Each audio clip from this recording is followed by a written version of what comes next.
Movie के शुरुआत में हम एक बी को देखते हैं और इसका नाम बैरी होता है। यह सारी मधुमक्खियां एक छत्ते में रहती हैं। आज बैरी ग्रेजुएट होने वाला है और उसने सिर्फ 3 दिन का स्कूल, 3 दिन का हाई स्कूल और 3 दिन का कॉलेज किया था, क्योंकि उनके यहाँ की पढ़ाई सिर्फ 9 दिन की होती है और आज उसका फेयरवेल होता है। तो इसलिए वह अपने घर से तैयार होकर अपने फ्रेंड के पास जाता है जिसका नाम होता है एडम। अब वह एडम के साथ कार से उस जगह पर जाता है जहाँ पर उसकी सेरेमनी होने वाली है।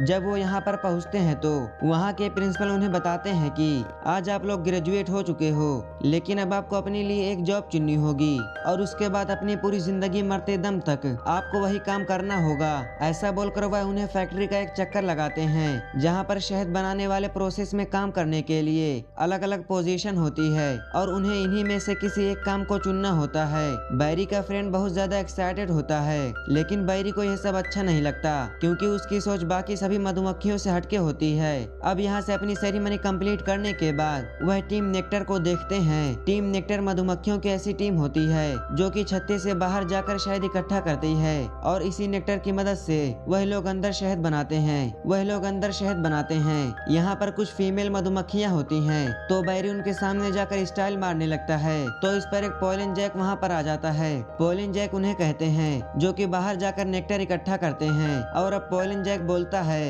अगर तुम में दम है तो फिर कल हमारे साथ बाहर चलना। तो बैरी इस चैलेंज को एक्सेप्ट कर लेता है और अगले दिन वह उनके साथ बाहर जाने के लिए तैयार हो जाता है। दूसरी तरफ एडम अपने लिए जॉब चुनने लगता है। अब यहाँ पर वह पहली बार छत्ते से बाहर निकलता है और वह छत्ते से बाहर की दुनिया को देखता है, जहाँ पर वह बहुत सारे फूलों को देखता है और इंसानों को देखता है और उसे यह सब कुछ बहुत अच्छा लगता है। यहाँ पर जो नेक्टर फोर्स होती है वह नेक्टर निकालने के साथ साथ पॉलिनेशन भी करती जाती है और इसी पॉलिनेशन की वजह से फूल हमेशा साफ रहते हैं और जिंदा रहते हैं। अब ये लोग जब नेक्टर इकट्ठा कर चुके होते हैं तब वो ग्रीन कलर की बॉल देखते हैं और उन्हें ऐसा लगता है कि शायद ये भी एक टाइप का फूल है। तो सब लोग वहाँ पर पहुँच जाते हैं और बैरी जाकर उसी बॉल के ऊपर गिर जाता है और उसकी बॉडी उस बॉल में चिपक जाती है। और इससे पहले कि वो वहाँ से निकल पाए एक आदमी उस बॉल को उठाता है और खेलना शुरू कर देता है। अब वह लोग यहाँ पर बैडमिंटन खेल रहे होते हैं और बैरी की जान इधर से उधर जा रही होती है। थोड़ी देर में वो बॉल से छूट जाता है और वहाँ से सीधे बहुत दूर चला जाता है और गलती से एक कार के अंदर चला जाता है। और कार के अंदर पहुँचते ही जैसे ही कार के लोग देखते हैं कि यहाँ पर एक मधुमक्खी है, वह तुरंत उसे मारने की कोशिश करते हैं, लेकिन जैसे तैसे बैरी वहाँ से बचकर निकल आता है और वो यहाँ से निकलकर वापस छत्ते की तरफ जा रहा होता है कि तभी बारिश होने लगती है और बारिश में वह उड़ नहीं सकता, इसलिए वो लुढ़कते लुढ़कते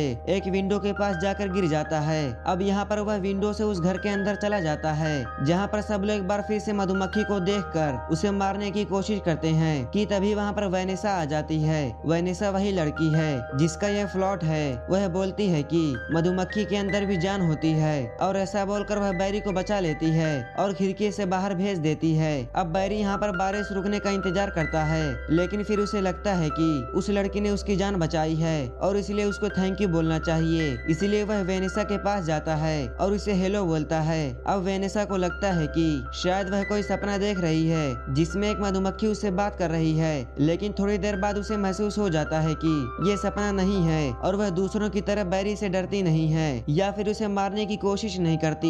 इनफैक्ट वह उसके लिए काफी बनाती है और उसे केक खिलाती है और उससे बहुत देर तक बातें करती है। वेनेसा फूल बेचने का काम करती है और उसके और बैरी की काफी सारी चीजें मैच करती हैं और अब वो उससे मिलकर वापस से अपने छत्ते में आ जाता है और अब बैरी वेनेसा का दीवाना हो जाता है। इसके बाद वह फिर से एक बार उससे मिलने जाता है। यहाँ पर उसके छत्ते में इंसानों से बात करना अलाउड नहीं होता है, लेकिन वो सारे नियम तोड़कर एक इंसान से बात करने जाता है। अब वेनेसा बैरी को लेकर एक मॉल में जाती है जहाँ पर बात करते करते बैरी देखता है कि वहाँ पर बहुत सारा हनी बिक रहा है और बैरी को यह बात नहीं पता थी कि इंसान भी शहद खाते हैं और उन शहद के डिब्बों पर किसी एक्टर की फोटो लगी होती है, न कि हनी बीस की। और बैरी को यह देखकर बहुत गुस्सा आता है, तो अब वह इस माल के स्टोरेज में जाता है। यहाँ पर स्टोरेज का एक आदमी बैरी को देख लेता है और उसे पता चल जाता है कि बैरी बोल सकता है। इसके बाद वह स्टोरेज का आदमी एक छोटी सी पिन लेकर बैरी से झगड़ा करता है, लेकिन आखिर में बैरी जीत जाता है। और फिर बैरी पूछता है कि ये सारा शहद कहाँ से आता है, तो वह आदमी बोलता है कि तो वह बताता है कि यह सारा शहद हनी फार्म से आता है और वह देखो हनी फार्म की गाड़ी जा रही है। हनी फार्म की गाड़ी देखने के बाद बैरी उस गाड़ी का पीछा करने लगता है और फिर उस गाड़ी के ऊपर बैठकर उस जगह पर पहुंच जाता है उस जगह पर पहुंच जाता है जहां पर बहुत सारी मधुमक्खियां होती हैं, जिन्हें छत्ते में नहीं बल्कि एक आर्टिफिशियल छत्ते में रखा जा रहा होता है और वो यहाँ पर शहद बना रही होती हैं। ये सब देखकर बैरी को बहुत गुस्सा आता है और वो वापस अपने छत्ते में आता है और वापस आकर वो यह बात सबको बताता है कि इंसान उनका शहद चुरा कर खा रहे हैं। शुरुआत में तो उसकी बात पर कोई यकीन नहीं करता, लेकिन जब बैरी हनी फार्म में गया था तो उसने अपने कैमरे से बहुत सारी फोटोज क्लिक कर ली थी और वो सारी फोटो हनी बीस की मीडिया को दे देता है और मधुमक्खियों के एक बहुत बड़े रिपोर्टर उसका इंटरव्यू भी लेते हैं और फिर वह वेनिसा की हेल्प से हनी फार्म की कंपनी के ऊपर केस कर देता है और यहाँ पर वह अपना केस खुद लड़ता है और यहाँ पर उसका केस को देखने के लिए बहुत सारे हनी बीस और बहुत सारे इंसान आए हुए होते हैं। अब यह बात मीडिया में हर जगह बहुत ज्यादा फेमस हो जाती है और कोर्ट में उनकी पहली हियरिंग होती है। बैरी के अपोजिट में एक बहुत बड़ा और बदतमीज सा लॉयर होता है और यहाँ पर वह लॉयर हनी फार्म के डिफेंस में बोलता है कि नेचर की हर चीज का इस्तेमाल करने का हर किसी को हक है और वह लॉयर हनी बीस को डराने की कोशिश करता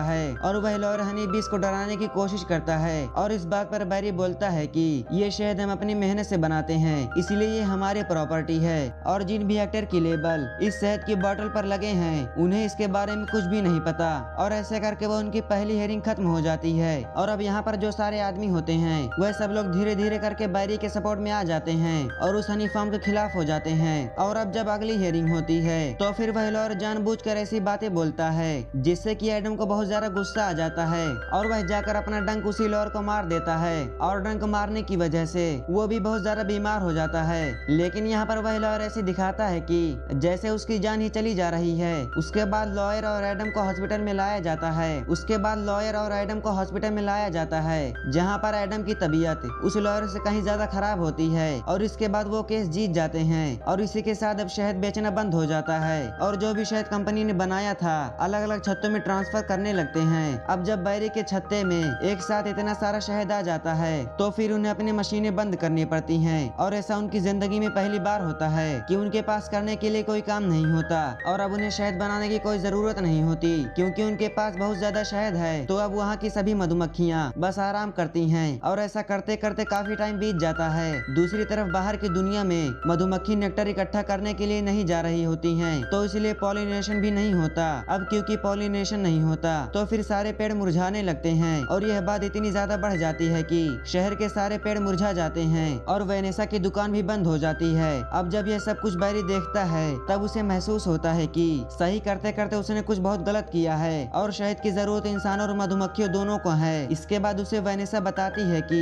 मैं आखिरी फ्लावर फेस्टिवल मनाने जा रही हूँ क्योंकि सारे फूल मुरझाने लगे हैं, इससे अब बस इतने ही फूल बचे हैं कि एक आखिरी फ्लावर फेस्टिवल हो सके। अब फ्लावर फेस्टिवल की बात सुनने के बाद बैरी के दिमाग में एक आइडिया आता है और वह वेनेसा को बोलता है कि फ्लावर फेस्टिवल में जाएंगे और वहाँ के फ्लावर से पॉलन इकट्ठा करेंगे और यहाँ के पौधों में डाल देंगे और इस तरह से दोबारा से पॉलिनेशन होने लगेगा। वेनेसा को उनका प्लान बहुत पसंद आता है तो अब यह लोग फ्लावर फेस्टिवल की जगह जाते हैं और वहाँ से एक फ्लावर की गाड़ी चुरा लेते हैं और सारे फूलों को पैक करके प्लेन में रख देते हैं और बस इन लोगों को प्लेन से अपने शहर में जाना था, लेकिन वेदर खराब होने की वजह से प्लेन कुछ घंटे लेट हो जाती है। अब बैरी इस बात को समझाने के लिए कि उसे जल्दी पहुँचना है उस पायलट के पास जाता है। तब वो एक मधुमक्खी को अपने पास देखकर उसे मारने की कोशिश करने लगते हैं और बैरी को मारने के चक्कर में वह आपस में ही एक दूसरे को मार देते हैं और दोनों ही बेहोश होकर गिर जाते हैं। अब बैरी यहाँ पर हेल्प के लिए वेनेसा को बुलाता है और यह बात सारी मीडिया में फेमस हो जाती है कि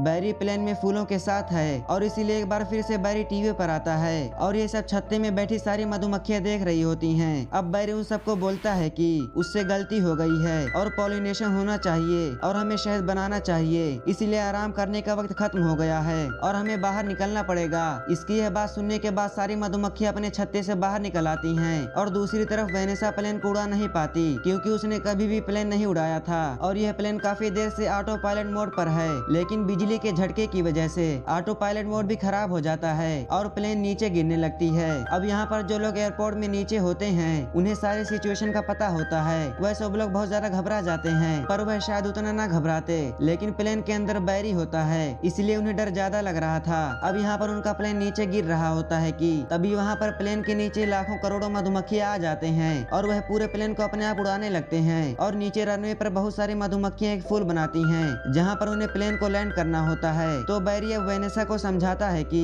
अब उसे कैसे प्लेन लैंड करना होगा और प्लेन को लैंड करने का तरीका बिल्कुल वैसा ही है जैसे मधुमक्खियाँ उड़ती हैं। तो अब जैसे तैसे करके वैनेसा वह प्लेन लैंड कर लेती है और इसके बाद सारे फूल नीचे आ जाते हैं। अब नेक्टर फोर्स सभी फूलों से पोलन इकट्ठा करने लगती है, पर यहाँ पर जो नेक्टर फोर्स का कैप्टन होता है वह बैरी को नेक्टर फोर्स की यूनिफॉर्म देता है। इसका मतलब कि अब बैरी भी नेक्टर फोर्स में है। इसके बाद वह लोग पॉलर लेकर पूरे शहर का पॉलिनेशन करते हैं और धीरे धीरे करके एक बार फिर से उनका शहर पूरा हरा भरा हो जाता है और सब कुछ बिल्कुल ठीक हो जाता है। और अब वैनेसा के फ्लावर शॉप में बैरी का एक ऑफिस होता है जो कि पोलन जैक के साथ साथ एक लॉयर भी बन जाता है और वह दूसरे एनिमल्स के लिए केस लड़ता है। और अब जिस भी शहद को शहर में बेचा जा रहा होता है उन सबको हनी बीस के परमिशन के साथ बेचते हैं। और इसी के साथ हमारी मूवी खत्म हो जाती है। दोस्तों, अगर आपको ये एक्सप्लेनेशन अच्छा लगा हो तो प्लीज हमारे चैनल को सब्सक्राइब करना मत भूलना।